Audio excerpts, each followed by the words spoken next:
Market Mantra. Market Mantra. Market Mantra. Market Mantra.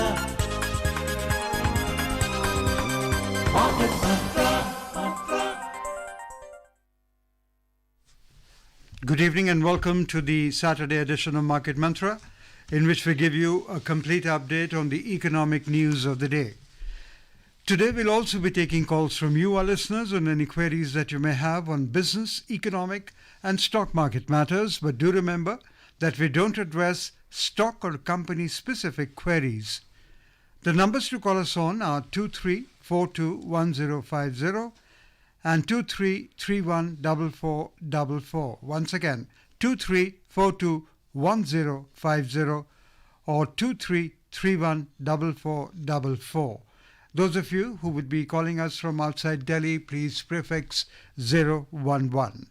My name is Rajesh Lake and with me is my co-anchor in Hindi, Sonu Sood.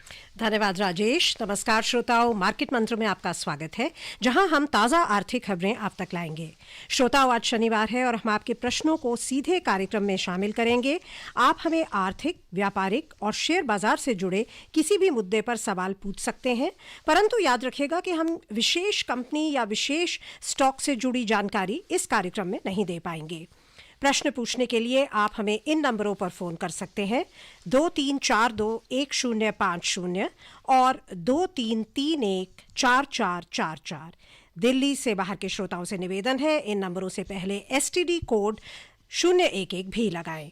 खबरों पर चर्चा करने और आपके प्रश्नों के जवाब देने के लिए आर्थिक विशेषज्ञ हरवीर सिंह कार्यक्रम में आमंत्रित है। हरवीर जी, मार्केट मंत्र में आपका स्वागत है। Warm welcome, Harbir. Thank you Rajesh and Sonu. और अब हेडलाइंस जिन्हें आप तक ला रहे हैं राजेश लेख। Domestic markets fall in a volatile trade. Sensex drops 0.4%, Nifty 0.2%. Private sector lender ICICI Bank's net profit surge 24%, Kotak reports 8% rise. And the US markets gain 1% as tech stocks help S&P 500 to reach record high. उतार चढ़ाव भरे कारोबार के बीच घरेलू बाजार गिरावट में रहे। सेंसेक्स 0.4% और निफ्टी 0.2% के नुकसान पर हुए बंद। निजी क्षेत्र के बैंक आईसीआईसीआई बैंक का शुद्ध लाभ 24% के उछाल में रहा। कोटक का शुद्ध लाभ 8% बढ़ा। और अमेरिका के बाजारों में 1% का उछाल आया। टेक क्षेत्र में तेजी से S&P 500 रिकॉर्ड ऊंचाई पर पहुंचा।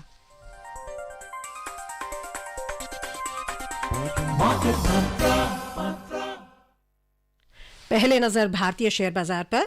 उतार चढ़ाव भरे कारोबार के बीच प्रमुख घरेलू बाजार सूचकांक शुरुआती तेजी के बाद बिकवाली के दबाव में आ गए और मंदी के साथ बंद हुए। बंबई शेयर बाजार का सेंसेक्स 0.4% की गिरावट से 260 अंक कम होकर 71,424 पर बंद हुआ और नेशनल स्टॉक एक्सचेंज का निफ्टी 0.2% की मंदी से 51 अंक कम होकर 21,572 पर बंद हुआ। व्यापक बाजार की बात करें तो यहां प्रदर्शन सेंसेक्स से बेहतर था और दोनों प्रमुख सूचकांक बीएसई स्मॉल कैप और बीएसई मिड कैप 0.4% की बढ़त पर बंद हुए। पूरे सप्ताह के दौरान सेंसेक्स और निफ्टी में 1.5% की कुल गिरावट दर्ज हुई है। 22 जनवरी सोमवार को बाजार बंद रहेगा। अयोध्या में राम मंदिर के लोकार्पण के अवसर पर महाराष्ट्र की सरकार ने सार्वजनिक अवकाश की घोषणा की है। सेंसेक्स की बात करें तो इसमें शामिल 8 कंपनियों के शेयरों में आज बढ़त हुई, लेकिन 22 कंपनियों के शेयर गिरावट में रहे। कोटक महिंद्रा को 2.3% का फायदा हुआ और आईसीआईसीआई बैंक का शेयर 1.2% बढ़कर बंद हुआ। पावर ग्रिड में 0.8% और एनटीपीसी के शेयर में 0.2% की तेजी दर्ज हुई। दूसरी ओर एचयूएल के शेयर में 3.3% की भारी गिरावट आई। टीसीएस को लगभग 2% का नुकसान हुआ। आईटीसी, मारुति और टाइटन तीनों के शेयर आधा प्रतिशत के नुकसान में रहे। बीएसई में क्षेत्रीय सूचकांकों की बात करें तो बिजली क्षेत्र सबसे अधिक 1.6% के उछाल में रहा। बैंकेक्स में 0.8% की बढ़त दर्ज हुई और धातु क्षेत्र का सूचकांक 0.6% बढ़कर बंद हुआ। ऊर्जा क्षेत्र में 0.5% की वृद्धि दर्ज हुई। पूरे बाजार की मार्केट ब्रेड सकारात्मक रही। 2063 कंपनियों के शेयर बढ़त में रहे और 1748 कंपनियों के शेयर गिरावट के साथ बंद हुए। 97 कंपनियों के शेयरों में कोई बदलाव नहीं हुआ। हरवीर जी, अगर हम देखें तो इस सप्ताह 6 दिन कारोबार हुआ है और हमने देखा है कि काफ़ी वॉलेटिलिटी थी। पूरे सप्ताह मंडे को पीक्स पर पहुंचे थे बाजार और फिर बिकवाली के दबाव में आए। 1.5% की कुल गिरावट हुई है। कैसे देखते हैं आप बाजार की स्थिति को?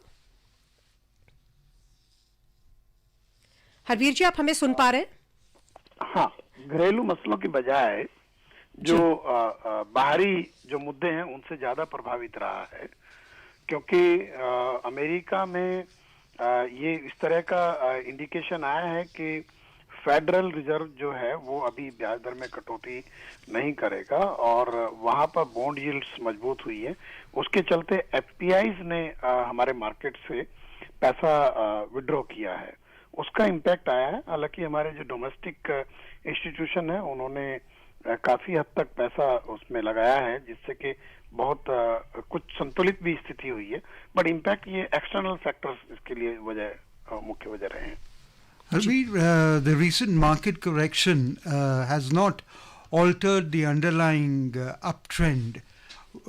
As you very rightly mentioned, while foreign institutional investors selling is being offset by sustained domestic institutional investor and retail buying, do you think the market strength is supported by the strong economy and that is a fact that's driving it now? Yes, Indian economy is doing very well. We are in a 7+% of GDP growth, and RBI also predicted a very strong growth for the future also. And if you see all the sectors of our economy, and that is also reflecting in the results of the companies, and demand is robust, and all the sectors are doing well.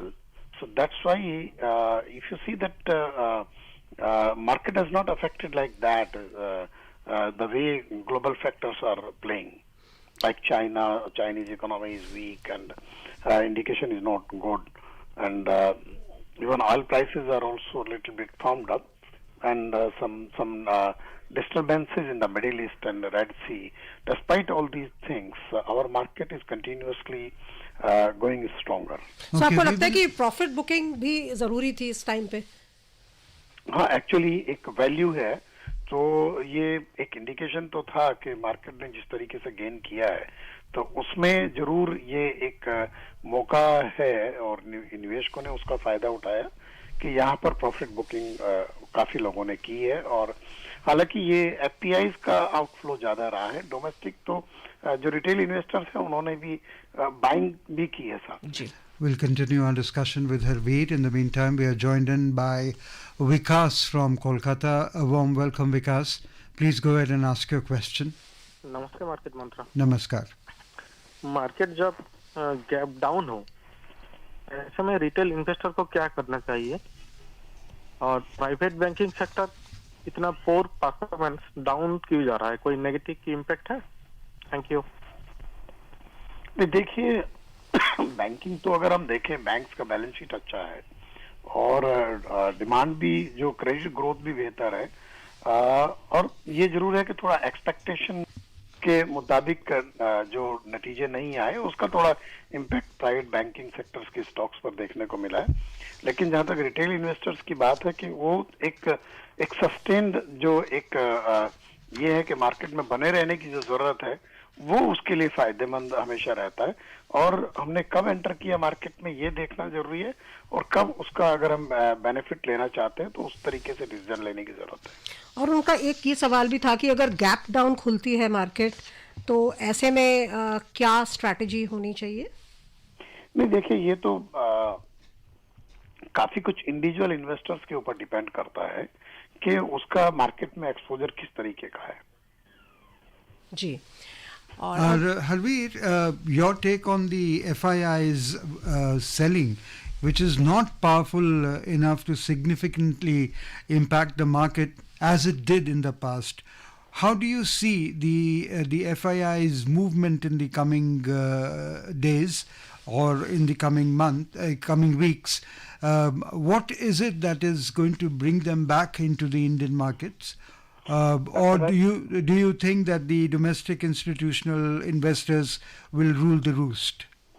See, Rajesh, Indian market is so basically the bread is good and the spread is good.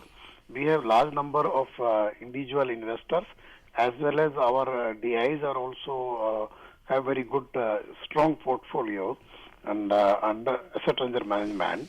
And if you see the FPI, because you know that as I mentioned, the bond yield has gone up in US, and that directly affect the FPI flow not only to our market but other emerging economy markets also. But here, as I mentioned, that the market is not so narrow now. The base is growing continuously. So in that case, only just FI sector doesn't impact market very negatively. और अब हमारे एक regular caller Shri S Jain है नोएडा से। आपका स्वागत है, सवाल पूछें। नमस्कार जी, हरवीर सिंह जी को और सोनू जी, राजेश जी को नमस्कार जी। नमस्कार। हरवीर सिंह जी, आप एग्रीकल्चर बैकग्राउंड से हैं और अभी तक आधा विंटर गुजर गया है। उत्तर भारत में तो बहुत ज्यादा बारिश नहीं हुई, पहाड़ों में भी बर्फ बहुत कम पड़ी है, तो इसका आगे फसल पर क्या असर पड़ने वाला है? देखिए, कुछ हिस्सों में बारिश हुई है, ये बात सही है कि ये थोड़ा ड्राई विंटर है, लेकिन जो मेरी इंफॉर्मेशन है ग्राउंड से and I travelled a lot कि ये अभी तक जो क्रॉप की जो कंडीशन है वो बहुत बेहतर स्थिति में है। हम लोग अगर मौसम सामान्य रहता है तो जो फसलें हैं रबी की, उनमें हम बम्पर प्रोडक्शन की तरफ जा रहे हैं। गेहूं का उत्पादन बहुत बेहतर हो सकता है और जो तिलहन फसलें हैं उसमें खास तौर से जो मस्टर्ड है, जो रबी की सबसे बड़ी तिलहन फसल है, उसकी क्रॉप बहुत अच्छी है अभी तक। और बाकी जो दालें हैं उनमें जरूर एकरेज थोड़ा कम है, बट मसूर वगैरह का शायद इस बार रिकॉर्ड प्रोडक्शन होगा। तो ओवरऑल अगर हम रबी का अभी फसलों की स्थिति को देखें तो अभी काफी बेहतर स्थिति है। Atanu Shah from Kolkata is with us. Atanu, a warm welcome. Please ask your question. Good evening, sir. I am Atanu from Kolkata. My first question is, sir, how to be a long-term investor with a holistic view? How to be a long-term investor with a holistic view? Another, my second point is what's correlation with savings and investing and the future of food processing industry, sir. Thank you. Holistic view, you see, always there is a principle for market. You have to be basically a cool investor. Your confidence in the market should continue, and but at the same time you should have your own strategy to play in the market and never panic when market movement is very volatile or so. So you have to be a sustained long-term investor. It is good for you. Another question was about the processing industry. I think the processing of multiple products, like not only just food processing, I think market is good for future because more and more consumers are moving toward the processed food and all, even in other sectors, because now it is a value chain system globally, and India is emerging a very important player in the value chain system. So at different stages, when input matters, so our industry also gets that share in the global manufacturing and the trading thing. और एक शायद वो savings और investment के correlation के बारे में भी जानना चाहते थे। जी, can you repeat that? Savings और इन्वेस्टमेंट का कोरिलेशन क्या है, ये जानना चाहते थे। देखिए, जाहिर सी बात है कि सेविंग्स जो है, अगर सेविंग्स बेहतर है तो इन्वेस्टमेंट बढ़ता है, और सेविंग्स में ये है कि कोई भी जो इन्वेस्टर है वो जो उसकी सेविंग्स हैं उसमें एक फैक्टर तो होता है कि वो सेफ प्ले करते हैं, जैसे कि आपका फिक्स डिपॉजिट्स में जाएं या दूसरे जो एसेट्स हैं, बुलियन है या रियल एस्टेट है, बट इनफैक्ट वो भी जज करते हैं कि कहाँ रिटर्न ज्यादा है। लेकिन मार्केट ने हमेशा बेहतर रिटर्न दिया है, तो जो सेविंग है उसका एक बड़ा हिस्सा मार्केट की तरफ ज्यादा जाता है। ये एक रिलेशन काफी हद तक एस्टेब्लिश्ड है। अगर आप देखो जिस तरीके से हमारे देश में म्यूचुअल फंड इंडस्ट्री की ग्रोथ हुई है और म्यूचुअल फंड्स के जो एसेट्स अंडर मैनेजमेंट बढ़े हैं, वो ये है कि जो कॉमन मैन है वो अपनी सेविंग का एक बड़ा हिस्सा मार्केट की तरफ लेकर के जा रहा है। जी, और अब चलते हैं अगले कॉलर की ओर। मनोज पांडे हैं दिल्ली से, आपका बहुत बहुत स्वागत, सवाल पूछिए। हाँ, मार्केट मंत्रालय टीम को मेरा बहुत बहुत सबको नमस्कार। जी नमस्कार। और आप सभी को श्री राम मंदिर की प्राण प्रतिष्ठा की बहुत बहुत शुभकामनाएं। जी, क्या पूछना चाहेंगे आप? मेरा एक सवाल ये था कि पिछले 5-6 महीनों में गवर्नमेंट जो कंपनी, सरकारी कंपनियां जो है, इसमें रेलवे भी है, पावर भी है, तो उन सबके मैडम शेयर जो है, मैं किसी पर्टिकुलर कंपनी का नाम नहीं लेना चाहूंगा, तो उसमें काफी मतलब बढ़ोतरी हो रही है। 6 महीने कोई 5 गुना, कोई 10 गुना, कोई 20 गुना ऐसे हो गए हैं। उसका कारण क्या है, तो बताएंगे प्लीज। देखिए, मार्केट में किसी भी स्टॉक्स के मूवमेंट के पीछे जो इन्वेस्टर है उसका इंटरेस्ट होता है कि उनको कहाँ उसमें प्रॉफिट दिख रहा है और इन्वेस्टमेंट करने से रिटर्न बेहतर कहाँ आ रहा है।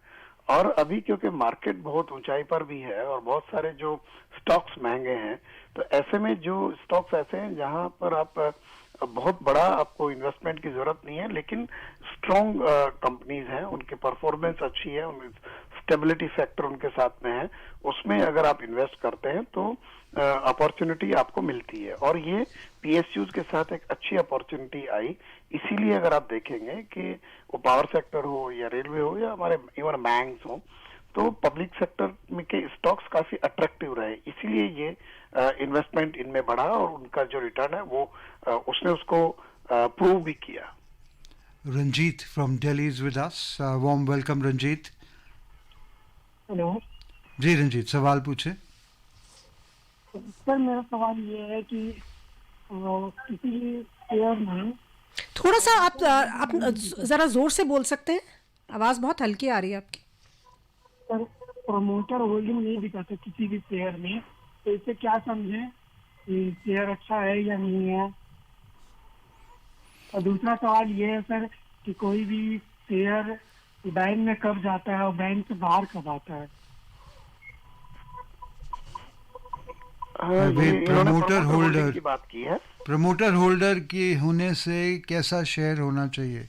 नहीं, अब तो जाहिर सी बात है, हर कंपनी में प्रमोटर्स की होल्डिंग तो होती ही है, क्योंकि originally it is a promoters company.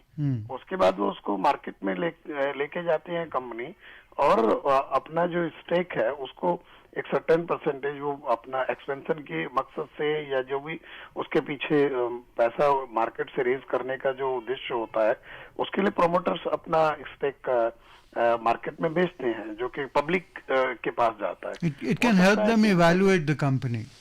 Yes, और इनको ये लगता होगा कि हो सकता है इस तरह का सवाल हो कि प्रोमोटर की होल्डिंग अगर ज्यादा है, तो ये भी एक फैक्टर होता है। अगर प्रोमोटर की होल्डिंग भी ज्यादा है, इसका मतलब प्रोमोटर कंपनी में बहुत ज्यादा उनको लगता है कि उनके लिए अच्छा है उनके स्टॉक्स रहने का। और बैंक्स में जाने की बात क्या है इन्होंने की है स्टॉक जी, शेयर जो खरीदेंगे वो बैंक में कब जाता है, इस अकाउंट में? नहीं, वो तो शेयर तो डीमैट अकाउंट में जी होता है जी ना। जी, तो तुरंत आ जाता होगा, तो ये पूछना जब आप मांग रहे खरीदते हैं। हैं, अब तो सेबी ने बहुत उसको नॉर्म्स को बहुत सख्त कर दिया कि इमीडिएट ट्रांसफर जो है वो जरूरी है। ओके, अब अगले कॉलर योगेश हैं दिल्ली से। योगेश जी, आपका स्वागत है, सवाल पूछिए। शुक्रिया आपका। जी। सवाल है कि ये फीफो मेथड क्या होता है। जैसे अगर हमने कोई म्यूचुअल फंड में पैसे डाले और हमें टैक्स हार्वेस्टिंग के लिए कुछ पैसे निकालने हैं, तो कुछ ट्रांजैक्शन हमने अभी हाल ही में करी होती है, कुछ 2-3 साल पहले की करी होती है, तो हम चाहते हैं वो पैसा निकले जो हमने बहुत पहले डाला है उसमें, तो वो हम कैसे उसको बता सकते हैं। सो फीफो मेथड वो कह रहे हैं, क्या अच्छा है एक ऑप्शन? नहीं, ये तो देखिए किस स्कीम में आपने पैसा लगाया है और उसके साथ जो जो टैक्सेशन के क्या प्रोविजन है उसके साथ में, उसके हिसाब से आप डिसीजन ले सकते हैं कि अगर आपको टैक्स बेनिफिट्स हैं तो उस जाहिर सी बात जिस स्कीम में बेनिफिट्स हैं उसका आप पैसे पहले विड्रॉ कर सकते हैं, एट द सेम टाइम उस पर रिटर्न कैसा है। तो इसलिए फर्स्ट इन फर्स्ट आउट आपको लगता है कि एक थंब रूल बहुत इसमें एप्लीकेबल नहीं है? ये डिपेंड करता है कि स्कीम क्या है, उसके टैक्स बेनिफिट्स क्या हैं उसके साथ में। Gopal from Mumbai joins us now. Gopal, a warm welcome. जी नमस्कार जी, मार्केट मंडल टीम को नमस्कार जी। जब मेरा सवाल पूछने से पहले मैं आपको एक ये आप जो पहले बोलते हो कि कोई भी कंपनी में आप इंक्वायरी नहीं कर सकते हो, तो अगर इसमें अगर ये इसको आप इंक्वायरी कंपनी की इंक्वायरी अगर आप डालेंगे तो आपके इधर पूछने वालों की लाइन लग जाएगी। लेकिन आप ऐसे बोलते नहीं कंपनी को पर से आप नहीं बता सकते हो, ठीक है कोई बात नहीं। मेरा सवाल ये है, अगर आप देखेंगे तो इंडेक्स BSE है, NSE है, लाइफ टाइम हाई है, mid cap index lifetime high है, small cap index lifetime high है, लेकिन ये पिछले 2 महीने में ज्यादा करके गवर्नमेंट इक्विटीज अनयूजुअल मूवमेंट करके 400-500 टाइम्स ऊपर चले गए। लेकिन उसके अलावा जो बाकी है उनका क्या होएगा, उनके बारे में थोड़ा बता सकते हैं? क्योंकि मेरे पास इन्वेस्टमेंट सारे गवर्नमेंट इक्विटी छोड़ के मेरे पास सारे प्राइवेट इक्विटी में मैंने इन्वेस्ट किया है। अगर ये गिरेंगे तो क्या होएगा? मेरे पास ऑलरेडी काफी बॉटम पे चल रहे हैं स्टॉक मेरे सारे।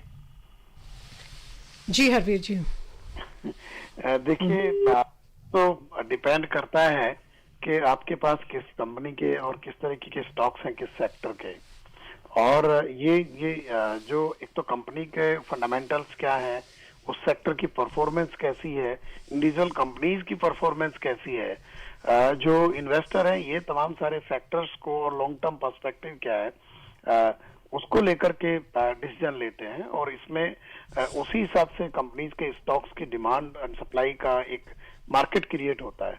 तो ये उसी पे निर्भर करता है, इसलिए ये इत्तेफाक हो सकता है कि आपके पास उस तरीके के स्टॉक्स हैं जिनमें मूवमेंट कम है। और अब मुंबई चलते हैं जहां से हसमुख जी हैं हमारे अगले कॉलर। बहुत बहुत स्वागत, सवाल पूछिए। या गुड इवनिंग मार्केट मंत्र। Good evening. मेरा क्वेश्चन ये है कि जो अभी बैंकिंग सेक्टर में FII की हैवी बिकवाली आई थी 1-2 बैंक के लिए, तो ये जो पैसे वापस गए हैं वो और किसी सेक्टर में आ सकते हैं या फिर इट इज कंटिन्यूस सेल कि ये फिर घूम के अपने और किसी सेक्टर में आ सकते हैं? तो क्वेश्चन का जो सेकंड पार्ट ये था कि कौन से सेक्टर में पैसे FII अभी डाल सकता है? Thank you. तो प्रेडिक्ट करना बड़ा मुश्किल होता है कि FII किस सेक्टर में पैसा डालेंगे, लेकिन कुछ एवरग्रीन सेक्टर होते हैं जहां पर आपको बेहतर रिटर्न की गुंजाइश हमेशा रहती है, और ये जो फंड मैनेजर्स होते हैं या जो उनका जो स्ट्रेटजिस्ट होते हैं स्टॉक में इन्वेस्ट करने के लिए, हर कंपनी की अपनी टीम होती है, they decide on based on the pro and cons कि उनको कहाँ पे बेहतर रिटर्न होता है, और ये एक प्रक्रिया है। FII ने निकाला है तो FII का पैसा यहाँ वापस भी आता है, तो ये मूवमेंट होता रहता है क्योंकि इंडियन मार्केट अभी ग्लोबल इन्वेस्टर्स के लिए काफी अट्रैक्टिव मार्केट है। Moving on, the private sector lender ICICI Bank today reported a 23.6% year-on-year growth in its net profit to 10,272 crore rupees for the quarter ended December 2023. The bank's net interest income increased by 13.4% to 18,678 crore rupees, while the gross non-performing asset stood at 2.3%, down from 3.07% in the same quarter of the previous year. The net NPA ratio stood at 0.4%, improving from 0.55% in the same quarter last fiscal. And the private sector lender Kotak Mahindra Bank reported a nearly 8% year-on-year growth in net profit for the third quarter to 3,005 crore rupees. The bank's net interest income rose nearly 16% to 6,553 crore rupees, while the net non-performing assets ratio was 0.34% as of December end compared to 0.43% a year ago. IDBI Bank today reported a sharp 57.3% growth in net profit for the third quarter. The bank's net interest income rose 17.4% year-on-year in the quarter to rupees 3,434.60 crore, while the net NPA ratio came down to 0.3% from 1.1% a year ago. Harveer, we would like to know from you your outlook on the banking sector.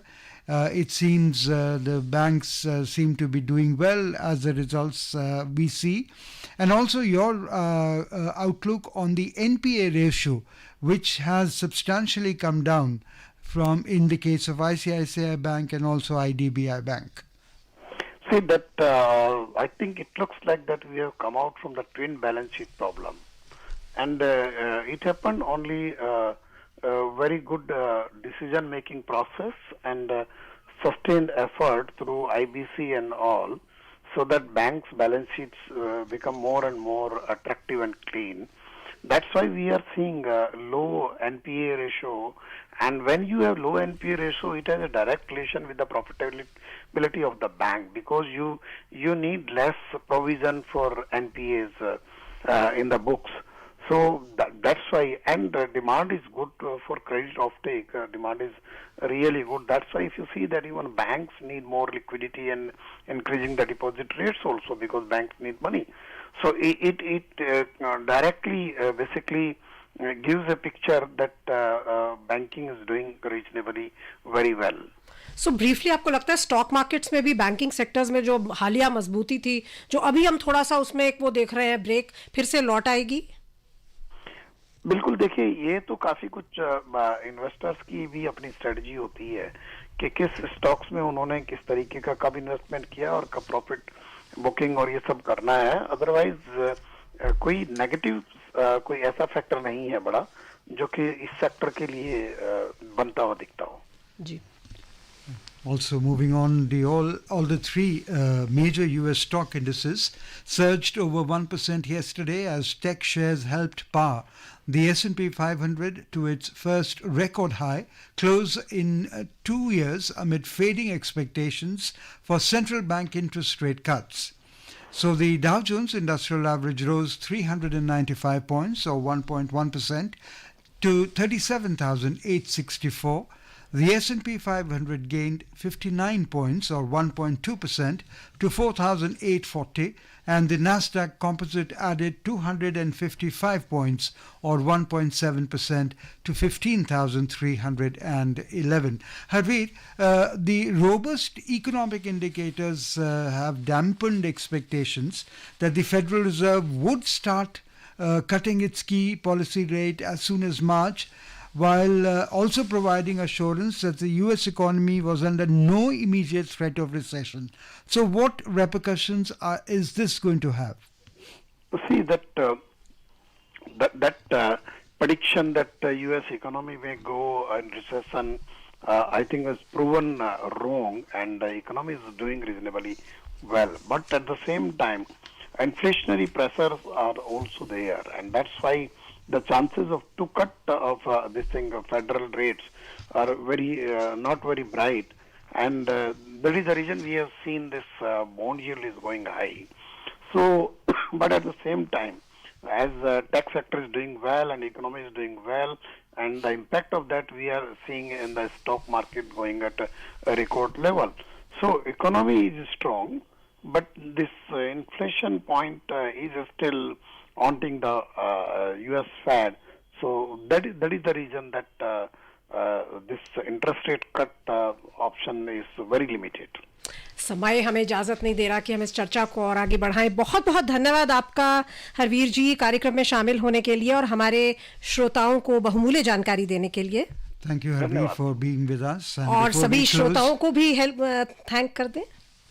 And before we close, the headlines once again. Domestic markets fall in a volatile trade. Sensex drops 0.4%, Nifty 0.2%. Private sector lender ICICI Bank's net profit surged 24%. And the US markets gained 1% as tech stocks help S&P 500 to reach record high. That's all we have in this edition of Market Mantra. Till tomorrow, goodbye.